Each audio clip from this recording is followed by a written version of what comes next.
Everyone, welcome to the channel home cook সম্পাত। আজকে আমি শেয়ার করব কাঁকরোলের একটি দুর্দান্ত নিরামিষ রেসিপি। কাঁকরোল একটি জনপ্রিয় ও সুস্বাদু নিরামিষ রেসিপি, যা গরম ভাতের সাথে দারুণ লাগে। এই পদ্ধতিতে কাঁকরোল রান্না করলে যারা এটি খেতে পছন্দ করেন না, তারাও চেটেপুটে খাবেন। প্রথমে 300 গ্রামের মতো কাঁকরোল নিয়ে নিলাম। কাঁকরোলটা পরিষ্কার করে ধুয়ে নিয়েছি।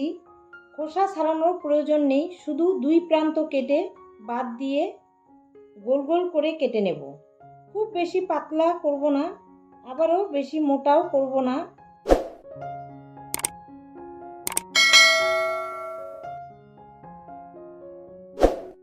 ঠিক এরকমটা মোটা করে কেটে নেব। প্রত্যেকটা একইভাবে কেটে নেব। প্রত্যেকটা আমি একইভাবে কেটে নিয়েছি, একইভাবে মোটা করেই কেটে নিয়েছি। আমি খোসাটা বাদ দেইনি, আপনারা চাইলে খোসাটা ফেলে দিতে পারেন। আবারও একবার ধুয়ে জল ঝরিয়ে নেব।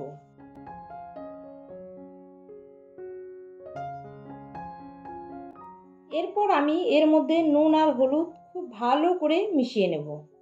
হাফ চামচের মতো নুন দিয়ে দিলাম, হাফ চামচ হলুদ গুঁড়ো। এবার সম্পূর্ণ কাঁকরোলের সাথে খুব সুন্দর করে মিশিয়ে নেব।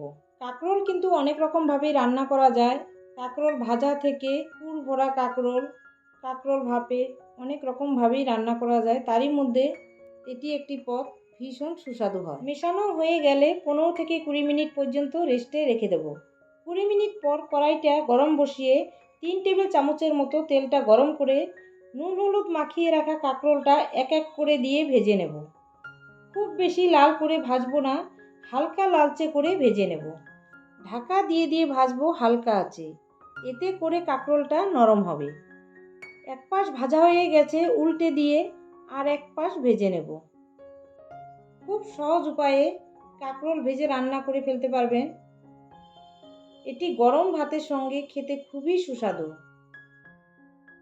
ভাজাটা ঠিক এরকমটা হবে। এবার একটা পাত্রে তুলে বাকি কাঁকরোলগুলো ভেজে নেব। তাহলে বন্ধুরা, রেসিপিটা যদি ভালো লেগে থাকে, লাইক, কমেন্ট, শেয়ার আর সাবস্ক্রাইব করার অনুরোধ রইল। পাশে থাকা বেল আইকনটা অবশ্যই প্রেস করে দেবেন, কারণ আমি চ্যানেলে যখনই কোনো নতুন রেসিপি শেয়ার করব, খুব তাড়াতাড়ি আপনাদের কাছে পৌঁছে যাবে। নিরামিষ দিনে অনেকেরই প্রশ্ন থাকে, আজকে কি রান্না হবে। তাই বলছি, কাঁকরোলের এই রেসিপিটা একবার বানিয়ে দেখুন, খুবই সুন্দর হয় খেতে। উল্টে পাল্টে একইভাবে ভেজে নিচ্ছি। এই রেসিপিটা ডাল ভাত বা রুটির সাথেও কিন্তু পরিবেশন করতে পারেন। কাঁকরোলটা ভাজা হতে থাক, ঢাকা দিয়ে দিলাম। আর এদিকে মশলা তৈরির জন্য একটা মিক্সিং বাটির মধ্যে 1 টেবিল চামচ হলুদ সর্ষে, 1 টেবিল চামচের একটু কম কালো সর্ষে, 1 টেবিল চামচ পোস্ত, হাফ চামচ নুন, একটা কাঁচা লঙ্কা আর সামান্য জল দিয়ে খুব সুন্দর একটা পেস্ট বানিয়ে নেব। আর এদিকে কাঁকরোলটা ভাজা হয়ে গেছে, তুলে নেব। আরও সামান্য 1 চামচের মতো তেল অ্যাড করে বাকি কাঁকরোলটা ভেজে নেব। আর বন্ধুরা, নিরামিষ দিনে কাঁকরোলের এই রেসিপিটা একবার বানিয়ে দেখুন, সবাই চেটেপুটে খাবে।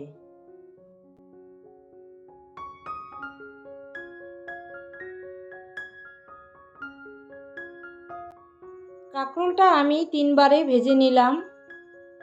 সমস্ত কাঁকরোলটা ভাজা হয়ে গেছে, তুলে আবারও 1 চামচ তেল দিয়ে ফোড়নে 1 চামচ কালো জিরে, একটা চেরা কাঁচা লঙ্কা, পরিমাণ মতো হলুদ 1 চা চামচ, 1.5 চামচ কাশ্মীরি লঙ্কার গুঁড়ো আর সামান্য জল দিয়ে মশলাটা কষিয়ে নেব।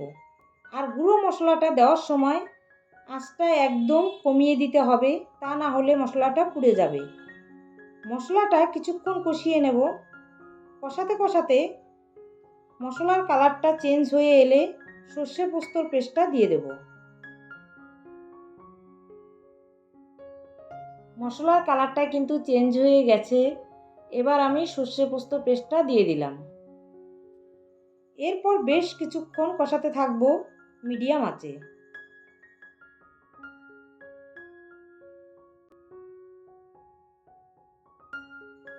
আর অন্যদিকে কাঁকরোলের রেসিপিটা অত্যন্ত সুস্বাদু করার জন্য একটা মিক্সিং বাটির মধ্যে নারকেল কোরানোটা পেস্ট করে নেব। এই রান্নাতে পুরো নারকেলটা দেব না, আরও অন্য পদে ব্যবহার করব। আর হাফ চামচ চিনি সামান্য জল দিয়ে পেস্ট করে নেব। আর এদিকে কিন্তু মশলাটা কষানো হয়ে গেছে। এবার এর মধ্যে পেস্ট করে নেওয়া নারকেলটা দিয়ে দিলাম। আবারও কিছুক্ষণ আমি কষিয়ে নেব। বেশ কিছুক্ষণ ধরে নাড়াচাড়া করে 4-5 মিনিট কষিয়ে নিলাম। এবার আগে থেকে ভেজে রাখা কাঁকরোলটা দিয়ে দেব। এবার নাড়িয়ে চাড়িয়ে কাঁকরোলের সাথে মশলাটা মিশিয়ে নেব। আর আমি কিন্তু 3 চামচের মতো নারকেলের পেস্টটা দিয়েছি, পুরোটা দিইনি। আবারও বেশ কিছুক্ষণ ধরে ভালো করে নাড়িয়ে চাড়িয়ে মিশিয়ে নিলাম। এবার এর মধ্যে পরিমাণ মতো উষ্ণ গরম জল দিয়ে দেব। বাটি ধোয়া জলটাও দিয়ে দিলাম। এবার একটু নাড়িয়ে ঢাকা দিয়ে আর কিছুক্ষণ রান্না করব, মিনিট 5। একবার এভাবে ট্রাই করে দেখুন, ভীষণই ভালো লাগবে। এখন তো বাজারে নতুন কাঁকরোল উঠেছে, একবার এভাবে বানিয়ে পরে কমেন্ট করে জানাবেন কেমন হয়েছে। 5 মিনিট পর দেখে নেব। সামান্য অল্প নুন দিয়ে দিলাম। আর নুনটা কিন্তু পরে দেবেন, সর্ষে বাটার সময়ও নুন দেওয়া হয়েছিল, তাই নুনটা একটু বুঝে দিতে হবে। আর নুনটা কিন্তু পুরোপুরি ঠিকঠাক আছে। 4টে চেরা কাঁচা লঙ্কা দিয়ে মিশিয়ে ঢাকা দিয়ে 2 মিনিট রান্না করে গ্যাসটা বন্ধ করে 5 মিনিট রেখে দেব। এতে করে তরকারির স্বাদ আরও দ্বিগুণ হয়ে যাবে। দেখি কি মনে হচ্ছে বন্ধুরা, ভীষণ লোভনীয় লাগছে না? এবার আমি গরম ভাতের সাথে পরিবেশন করব। কখন যে 1 থালা ভাত নিমিষে উঠে যাবে বুঝতেই পারবেন না, আর কোনো পদের দরকার পড়বে না। আজকের মতো এই পর্যন্তই। ভালো থাকবেন, সুস্থ থাকবেন।